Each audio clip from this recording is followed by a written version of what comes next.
You can also upload data from an Excel sheet into SPSS. Here is how it is done.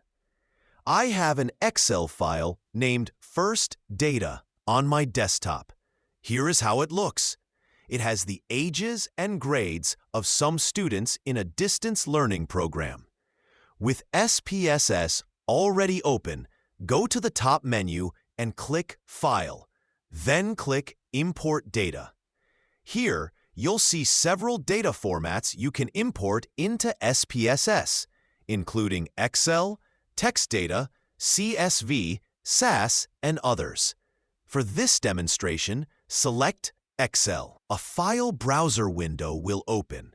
Navigate to where your file is saved, in this case, the desktop, and select firstdata.xlsx.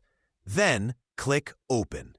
SPSS will now show the Opening Excel Data Source dialog box. Make sure the option Read Variable Names from the first row of data is checked if your Excel sheet has headers. Also, select the correct worksheet if your Excel file contains more than one sheet or tab. Click OK. The data is now successfully loaded into SPSS and displayed in the Data view. To check how SPSS interpreted each variable, switch to the Variable View tab.